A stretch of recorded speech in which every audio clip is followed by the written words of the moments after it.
हमारी बात हो रही है इस वक्त छत्तीसगढ़ के मध्य प्रदेश के पूर्व डीजीपी वज़ीर अंसारी साहब से।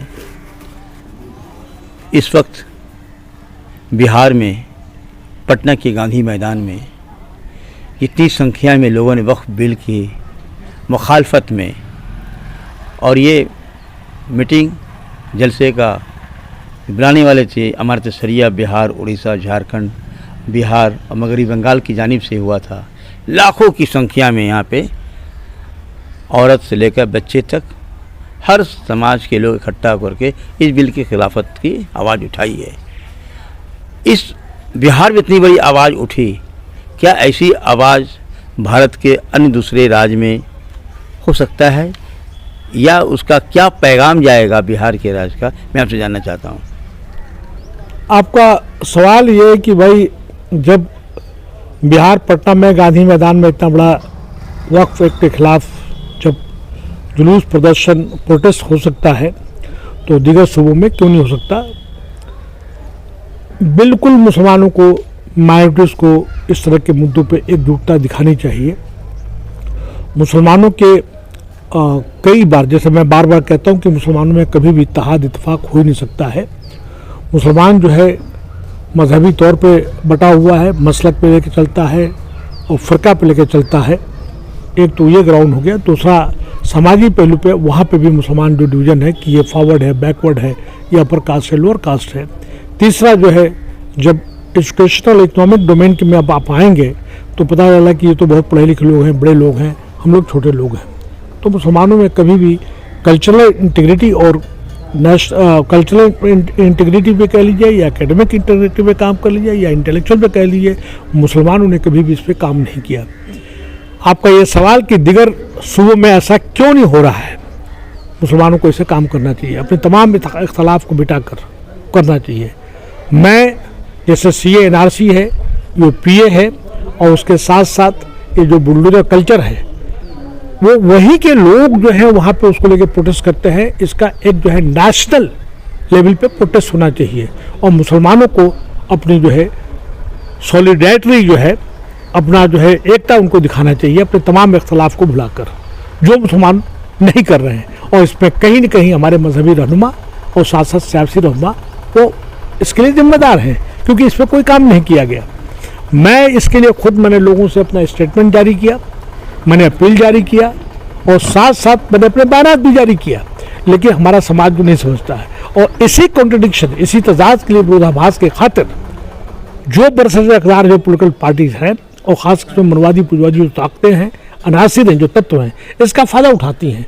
आज आपको बता दूं कि कई एक मुस्लिम्स के नाम पे जो है ऑर्गेनाइजेशन बने हुए हैं, जैसे इमाम ऑर्गेनाइजेशन है, जैसे राष्ट्रीय मुस्लिम मंच है, उसी तरह से हिमायतुल इस्लाम है, उसी तरह से और भी जगह पॉलिटिकल जो एलिमेंट्स हैं जो बीजेपी के साथ काम कर रहे हैं। तो ये बता दूं कि जो मुस्लिम बीजेपी के साथ है उनको भी ये एहसास है कि ये हमारे मोहब्बत में नहीं है, ये मसलहतन और ज़रूरत के साथ वो हमारे साथ हैं। और वो भी ये बात जानते हैं कि हम नहीं करेंगे हमारा नुकसान हो जाएगा, क्योंकि कहीं न कहीं जो है, कहीं न कहीं जो है, जो भी पॉलिटिकल पार्टीज़ है, तो जो अपोनेंट है, जो उनकी आवाज़ उनको दबाने की कोशिश कर रही है, उनका बिजनेस, उनका कारोबार नुकसान होता है।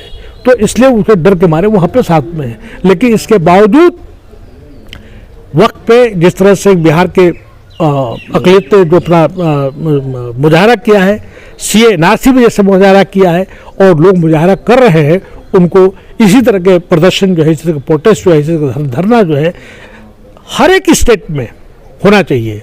और ख़ास करके जहाँ पे इलेक्शंस होने जा रहे हैं। और ये जो है बताऊँ कि ये इलीगल है।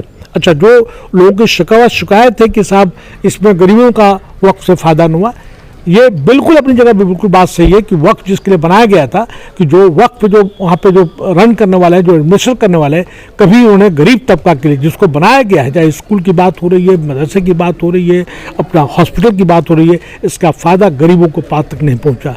और इसका यूज़ जो है जो वक्फ माफिया कह लीजिए, लैंड माफिया कह लीजिए, या बरसदर इक़्तिदार जो पॉलिटिकल पार्टी जो है उन्होंने इस्तेमाल किया। लेकिन इसके बावजूद भी तमाम मुसलमानों को अपने इख्तलाफ भुलाकर इसके सपोर्ट करना चाहिए, क्योंकि हमारा कब्रिस्तान का बचना, हमारा मदरसा का बचना, हमारे मस्जिदों का बचना, हमारी शनाख्त का बचना, हमारी गंगा जमुनी तहजीब का बचना बहुत ज़रूरी है।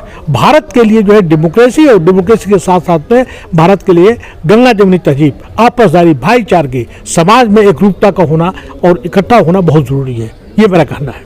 वहीं दूसरी तरफ हमारे प्रधानमंत्री जी एक तरफ कहते हैं कि एक मुसलमान के मदरसे के तालिब इल्मों को एक हाथ में कुरान, दूसरे हाथ में कंप्यूटर देने की बात कहते हैं। वहीं जब से वो आए हैं, साइंस टीचर्स की जितने हैं पूरे भारत से जो तनख्वाह मिलती सरकार से बंद हो चुका है, इस पर आपका क्या कहना है? देखिए, जो सवाल बहुत इम्पोर्टेंट सवाल किया, ये सवाल तो माननीय प्रधानमंत्री जी से पूछना चाहिए कि आप एक तरफ कहते हैं कि हाथ में कुरान होना चाहिए, दूसरी तरफ साइंस एंड टेक्नोलॉजी होनी चाहिए। हम उनकी इस स्टेटमेंट को ताकीद करते हैं। कितने मदरसों का बुलडोज करवाया गया है, कितने मस्जिदें बुलडोज करवाएंगे। आप देखिए कि संस्कृत को प्रमोट करने के लिए और हिंदी को प्रमोट करने के लिए, जो कि ये 22 शेड्यूल के ये भाषा में से है, और ये जो है दफ्तरी भाषा है, राष्ट्रभाषा नहीं है, कितना पैसा खर्च किया गया है। और उसी तरह से दूसरी भाषाएं जिसमें खास करके उड़िया है या दीगर इलाकाई भाषाएं हैं, उस पर कितना पैसा खर्च किया गया है। उर्दू ज़ुबान जो है उसके लिए आप देखिए कि रिसेंट जजमेंट जो आया है, उन्होंने सुप्रीम कोर्ट ने क्या कहा है। और अगर मदरसा ख़त्म हो गया तो बता दूं कि उर्दू को कोई पढ़ने वाला पढ़ाने वाला नहीं है। ये जहाँ पे बैठे हुए जिस गांव में, यहाँ पे हर दरवाजे पे उर्दू का अखबार आता है, और आज के डेट में मैं चैलेंज करता हूँ कि किसी दरवाजे पे कोई उर्दू अखबार मैगजीन नहीं आता है। जहाँ बैठे हुए हैं यहाँ पे 3-4 उर्दू के अखबार आते थे, और आज यहाँ पे कोई उर्दू का अखबार नहीं आता है। मेरे दरवाजे पे जब तक हमारे वालिद मोहतरम थे, भाई थे, मेरे हाथे में कम से कम 24-25 जो है हिंदी उर्दू का अखबार अंग्रेजी का आता था, आज एक भी नहीं आता है। तो ये सब खत्म करने, कहने और करने में बहुत का फ़र्क है, करके दिखाना पड़ेगा, जो नहीं हो रहा है। मुद्दे अलग, अभी जो आपने कहा है कि साइंस के टीचर्स, यार साइंस के टीचर तुमने कैसे ख़त्म कर दिया? एक तरफ तो आप जो है तमाम जो है बोगस बेसलेस जो है आप चीज़ों पढ़ने पढ़ाने पे जोर दे रहे हो, और ख़ासकर जिसमें सुपरस्टिशंस है, अंधविश्वास है, धार्मिक चीज़ें हैं। स्टालिन ने कहा कि हमारे स्कूलों में तमिलनाडु में कोई भी जो है धार्मिक चीज़ें नहीं पढ़ाई जाएंगी, सिर्फ साइंस एंड टेक्नोलॉजी की बात होगी। आज साइंस एंड टेक्नोलॉजी का ज़माना है, उसका होना चाहिए। आप अपना मज़हब अपने घर पर रखिए। अहमदुल्ला अंसारी मुसलमान है, नमाज पढ़ना है, 5 वक्त नमाज पढ़िए, मस्जिद में नमाज पढ़िए, लेकिन साइंटिफिक टेम्पर की बात, साइंस और टेक्नोलॉजी की बात करो। साइंस के टेक्नोलॉजी के हमारा साइंटिफिक एटीट्यूड होना चाहिए, हमें अंधविश्वास नहीं होना चाहिए, झाड़ फूक नहीं होना चाहिए।